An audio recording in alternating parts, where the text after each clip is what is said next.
It's TV Fan, smiling po, kamusta po sila? Sana po ay nasa mabuti silang kalagayan. Tayo po ay busy today at tayo po ay nakalabas. At pag-uwi natin, may bumulaga po sa atin. So yan po ang ating share today.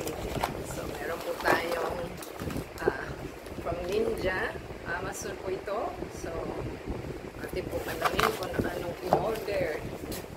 So atin po buksan. Kanilang ano po is hindi plastic, kundi paper. So, i-check po natin kung ano to. At wala pong nakalagay, unless yan na, resibo. So, kung ating alamin kung anong laman. Oh, nag-stock na naman ang ating kasama. Yan po ang favorite niya. Emergency, laging naka-instant.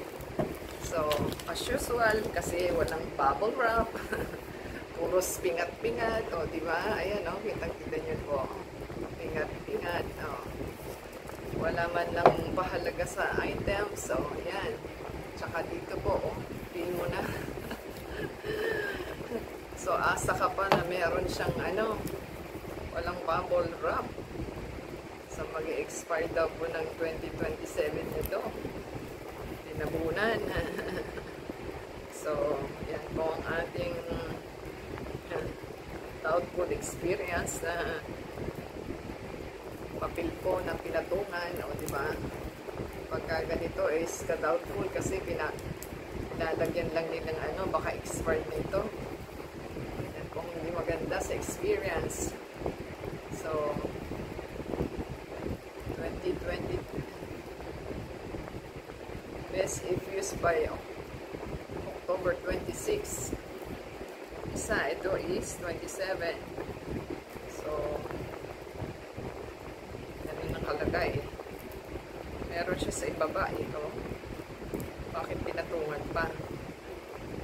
Oh, April 1, 2027. Ito, October 2, 26. Yan po ang ating items. So, ewan ko, tinapunan yung barcode niya. So, yan po ang ating items na natanggap. Puros blended from Amazon. Di ba? Powerful. Kaya po ang favorite na ang ating kasama. So, try nyo po kasi sarap na sarap siya dyan sa kanyang favorite beef na flavor. So, nagustuhan po nilang ating items, give us a thumbs up, comment down below, add us sa Facebook, Twitter, TikTok, and Instagram, and support our channel. Paki-play po yung ads and video, and subscribe po sila. Until next time, God bless everyone. Ayan, nakalimutan po natin ang ating price, kung magkano yung ating pinamili. So, yung isang Ken 4 is $13.95, bali $27.90. At may shipping na $8.87.